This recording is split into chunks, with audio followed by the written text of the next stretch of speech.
Okay, so today we're diving into something that might seem a little strange at first, like, wait, what? Yeah. Really? It's called fictionalism. Fictionalism. And it's this idea that sometimes in philosophy, instead of trying to figure out if something's really truly true, we should think of it more as a useful kind of fiction. Okay, I see. I see. And that might sound counterintuitive, Right. right? Like, Right. especially when we're talking about serious stuff like math or morality. Yeah, for sure. But that's what we're going to try to untangle today. Okay. So we're going to do a deep dive into this whole concept of fictionalism. And the source material we're using for this is the Stanford Encyclopedia of Philosophy entry on, well, you guessed it, fictionalism. Sounds good. And we're going to try to make this super clear, like really break it down so you walk away with like a solid grasp of what it's all about, like what the different types of fictionalism are, and what are the main arguments for and against it. Okay, that sounds good. So kind of like a roadmap for today, right? We're going to start with a little historical background, right? Like who were some of the early thinkers who had ideas that were kind of like proto-fictionalism? Yeah. Then we'll delve into all those different types of fictionalism, like make sure we're all on the same page about those distinctions. And then, the main event, like what are the arguments for and against this whole view? Makes sense. And then, we'll step back a little and see, what's the bigger picture? Yeah. What are the implications of fictionalism for philosophy as a whole? Okay. Yeah. So hopefully by the end of this, you'll have a new way of looking at those big philosophical debates, maybe a new tool in your philosophical toolkit. Yeah, great. I like it. So to kick things off, as we're thinking about this concept of fictionalism as something that's being seriously discussed in contemporary philosophy, right? Right. Where do we see hints of these ideas in the history of philosophy? Well, I mean, if we want to go way back, you could say there's a fictionalist element to like the way some pre-modern astronomers thought about their models. Like Pierre Duhem, he was a physicist and philosopher of science, right? Right. He argued that they weren't necessarily committed to those models being literally true. Yeah. They were more interested in like saving the appearances, Yeah. making accurate predictions. Right. Like it was more about the practical use of the model than like whether it perfectly reflected reality. Exactly. And that kind of reminds me of the Buddhist doctrine of two truths. Oh, yeah. Where there's this distinction between like conventional truth, which is what we use for everyday purposes, Yeah. and then ultimate truth. Right. And maybe fictionalism is kind of like a way of like acknowledging the value of that conventional truth, even if it's not the quote unquote ultimate truth. Yeah, I can see that. And then you have folks like, David Hume, right? Oh, yeah. With his skepticism about, pretty much everything. And the Pyrrhonists who actually advocated for like living without belief. Interesting. I mean, that's a pretty radical form of skepticism, Yeah. right? But it kind of points towards this idea that maybe we don't need to have rock-solid beliefs about everything to function in the world. Yeah, that's an interesting connection. But maybe, like, coming a little closer to more recent times, yeah.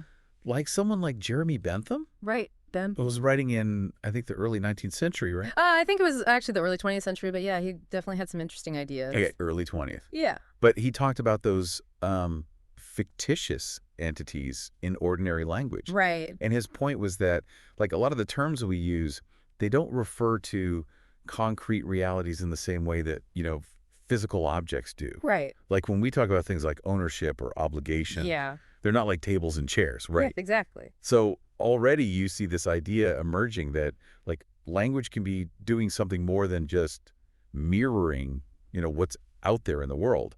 Yeah, for sure. And then there's that guy, Hans Weihan. Right. Weinisch was a big proponent of what he called the philosophy of the as if. As if, exactly. Like acting as if something is true, even if we don't literally believe it. Right.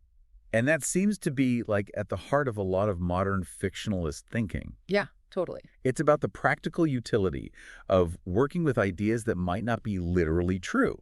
Right. Like it might be useful to think as if morality is objective, even if deep down we're not sure it really is. Exactly. Like we can still get a lot of mileage out of that idea. Totally. And then, of course, you have Nietzsche. Nietzsche. Yeah. Always a wild card. Right. But the entry mentions the possibility of a kind of moral fictionalism in his work. Mm-hmm. Like maybe he's suggesting that our moral claims aren't really about tracking some objective truth. Yeah. They're more about power or, shaping social behavior or something. That's That's a really interesting interpretation. Like morality as a kind of grand, powerful fiction. And it makes me think of Voltaire. Voltaire. Their famous quote, if God did not exist, it would be necessary to invent him. Oh, yeah, right? And that could totally be read as like a fictionalist stance towards religious belief. Mm-hmm. Like it's not about whether God actually exists. It's more about like the consequences of believing in God. Yeah, I can see how you could make that connection. The usefulness of the belief rather than the truth of it. Right. And actually, another interesting historical figure the entry mentions is George Berkeley. Berkeley, the immaterialist. Right. And he famously said, think with the learned and speak with the vulgar. Think with the learned and speak with the vulgar. Which some people interpret as this kind of pragmatic acceptance of everyday language, even if it doesn't quite line up with your deeper philosophical commitments. Oh, yeah. Like in his case, he was an immaterialist, right? Mm. Didn't believe in the existence of matter. But he didn't go around telling everyone to stop talking about physical objects. Yeah. He recognized that language has this social function, and sometimes you just got to go with the flow, Right, like a functional fictionalism in our everyday conversations. Mm-hmm. So, I mean, it's pretty wild to see these ideas popping up all throughout history, It is. It is.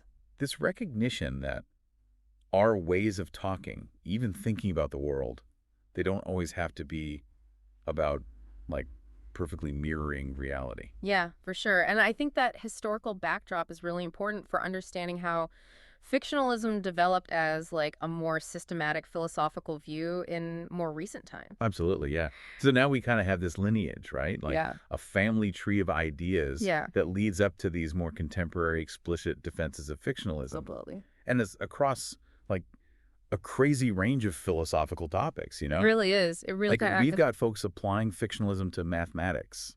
right, like Hartree Field. Yeah, Hartree Field, he's a big one. He was saying, hey, we can do math without believing in all those weird abstract mathematical objects. Yeah, like numbers, who needs them? Kind of, yeah.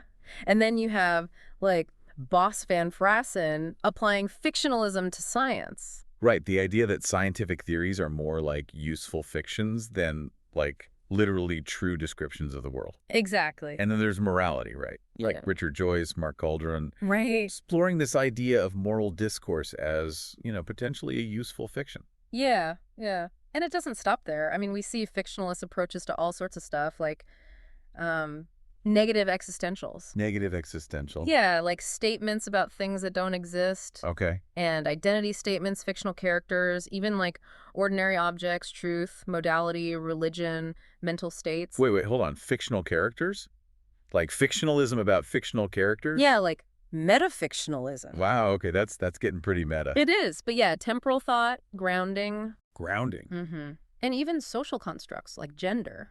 Okay, so basically, if there's a philosophical debate, someone's probably tried to apply fictionalism to it. Pretty much. Yeah. It's wild how wide-reaching this view has become. But, as the Stanford Encyclopedia entry makes clear, our main goal today isn't to get bogged down in all those specific applications. Right. We're focusing on fictionalism as like a general approach, Fully. Like, what are the core principles that drive this view? Yeah, exactly. And of course, like, what are the big debates surrounding it? And for anyone who is interested in, like, the nitty-gritty of how fictionalism plays out in those specific areas, Yeah, the entry has a whole bibliography. it does. It does. So you can go down that rabbit hole if you want. Exactly. Exactly. But for now, let's get into those core distinctions. Okay, yeah. So we've talked about the historical stuff. Now we got to, like, really dissect this concept, right? Get under the hood. And one of the most basic distinctions, like right off the bat, is between linguistic fictionalism and ontological fictionalism. Okay, so linguistic versus ontological. That sounds pretty important. Yeah, totally. So, like, what's the difference? Well, linguistic fictionalism, it's basically saying that when we're talking about certain things, maybe in philosophy or even just in everyday life, those claims, those sentences we're using, they're not really meant to be like literally true. Okay. It's more like we're telling a story, A useful story. Right, a useful story. Like it helps us understand the world or make predictions or whatever. Okay, so it's about how we're talking about things, not necessarily what those things are. Exactly. So ontological fictionalism is about, like, the stuff itself. It is, yeah. It's making a claim about the entities that the discourse seems to be talking about. Right. And it's saying those entities, they either don't exist at all or they exist in a different way than, the way we normally think about existence. Okay, so for linguistic fictionalism, it's like saying talking about numbers is a useful fiction. Right. And for ontological fictionalism, it's more like numbers don't actually exist. They're just like characters in a math book. Exactly. That's a really good way to put it. I'm getting the hang of this. You are. You are. And the interesting thing is, you can actually hold one of these views without necessarily holding the other. Okay, so you could think that talking about numbers is just a useful fiction, Right. but you could still believe that numbers, like as abstract objects, do actually exist. Exactly. Exactly. But as the entry points out, often it's like ontological concerns that drive people towards linguistic fictionalism. Okay, so like, if you're worried about whether abstract objects really exist, you might be more inclined to say, okay, maybe our math talk is just a useful fiction.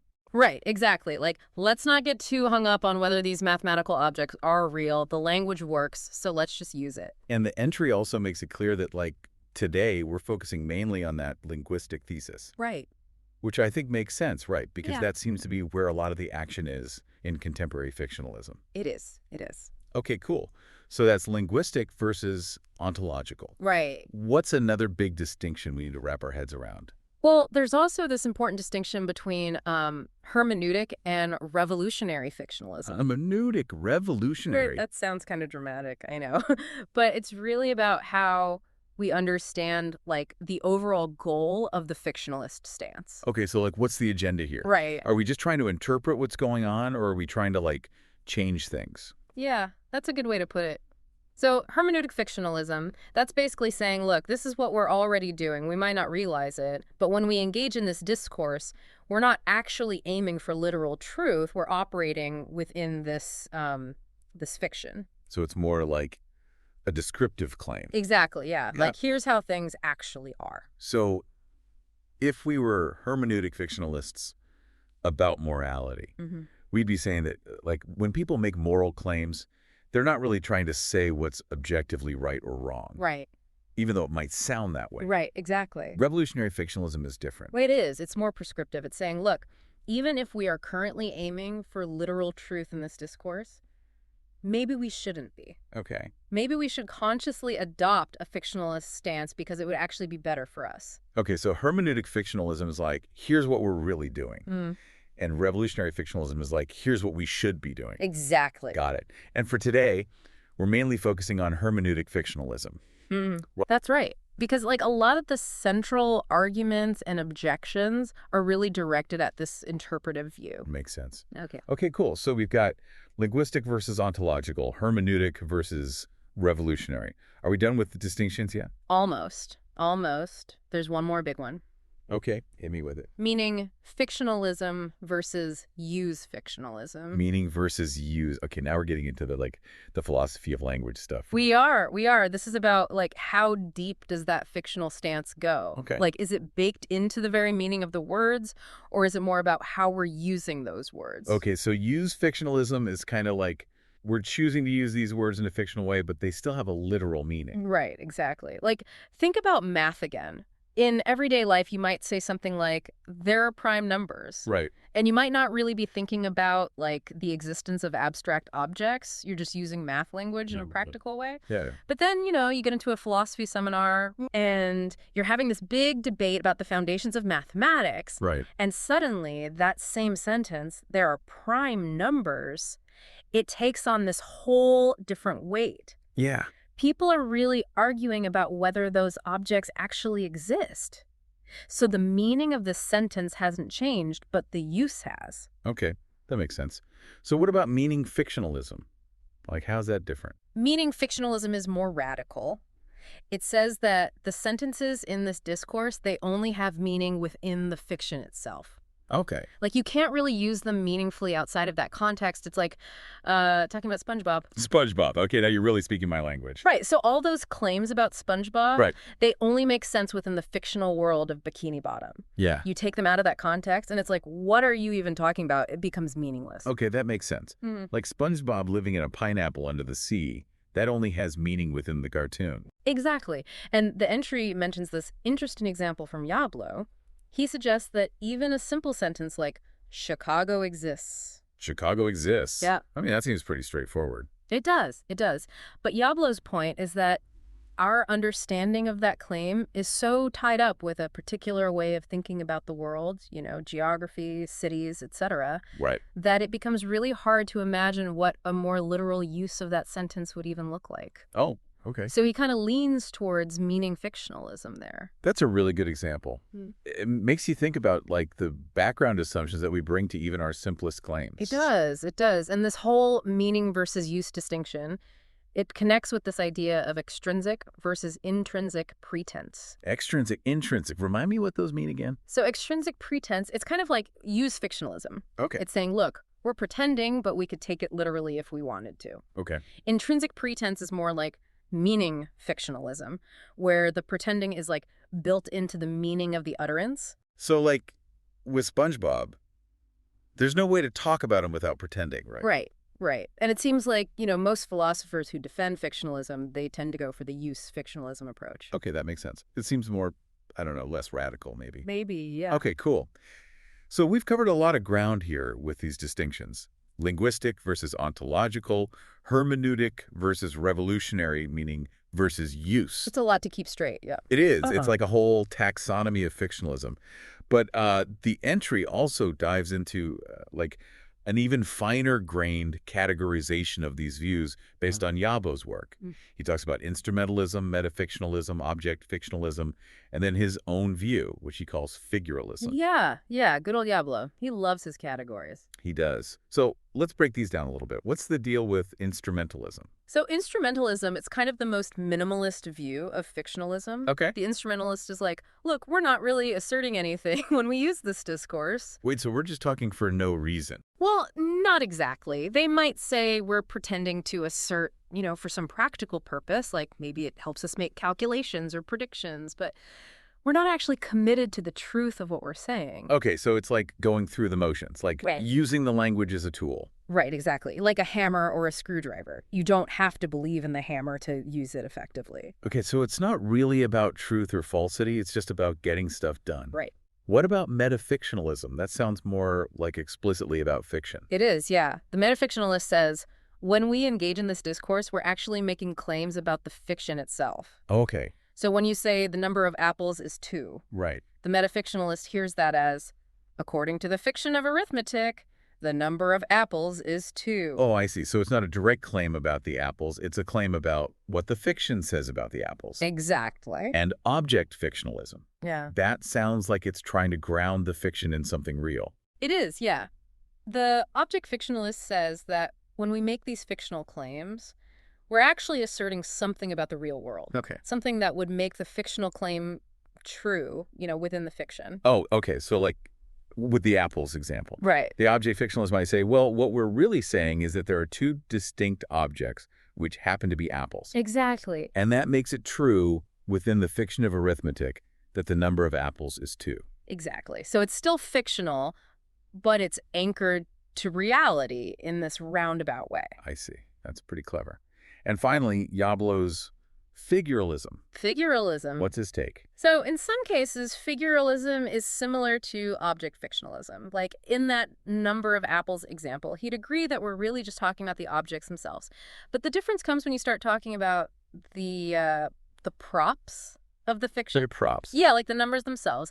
Yablo says that sometimes those props are just like representational aids, but other times they're the things we're actually talking about. I see. So like in the number of apples is 2, the number might be a tool, but in a claim like there are numbers, the word number is doing a different kind of work. Exactly. I'm starting to see why Yablo gets his own category here. He's got his own unique way of looking at things. He does. He does. Okay, so is there one more distinction to cover here? There is one more. All right, lay it on me. Content fictionalism versus force fictionalism. Content force. This is about, like, the act of speaking itself. It is, yeah.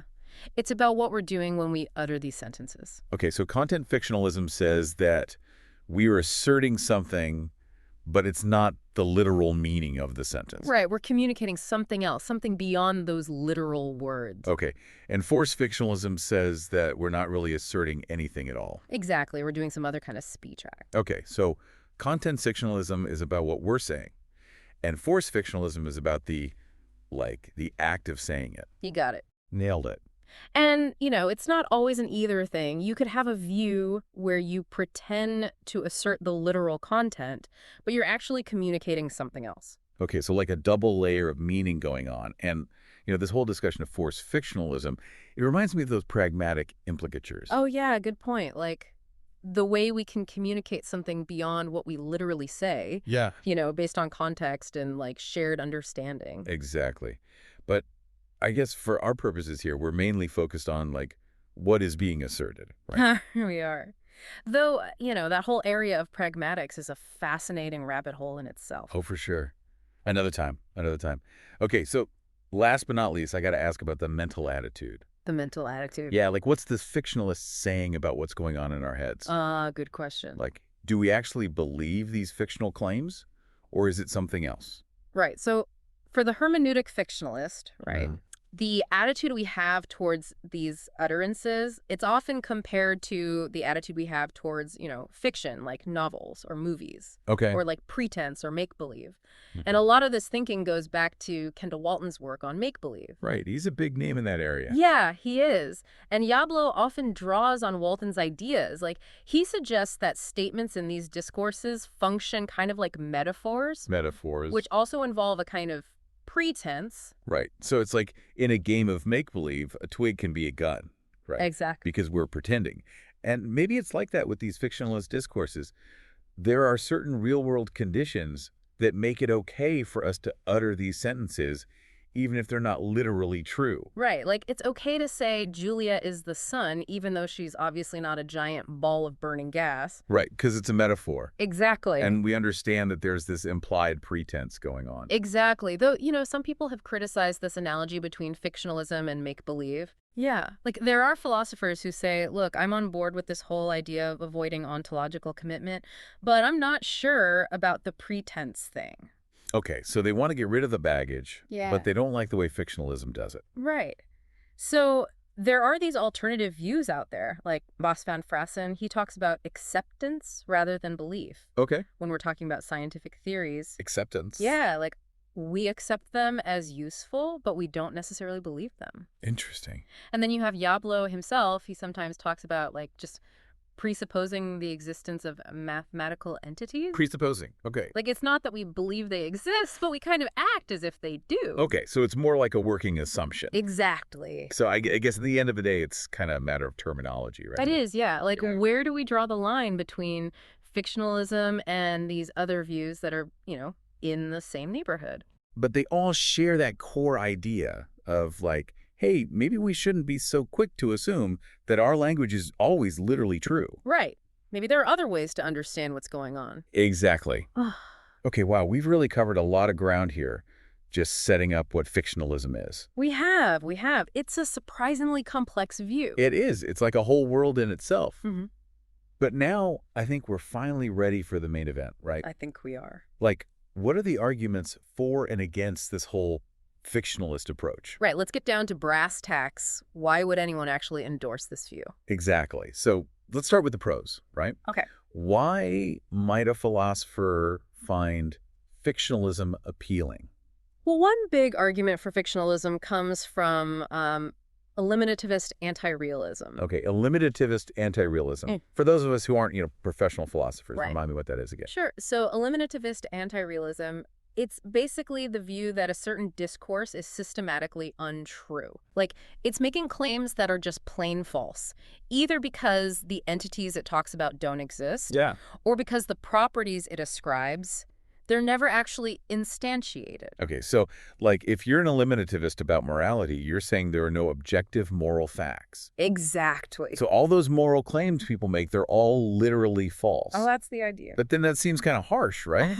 Like everyone's just walking around being wrong about morality all the time. It does, yeah. And that's where fictionalism comes in. It offers a way out of that problem. It says, look, maybe these people aren't actually mistaken. Maybe they're just speaking in a fictional spirit.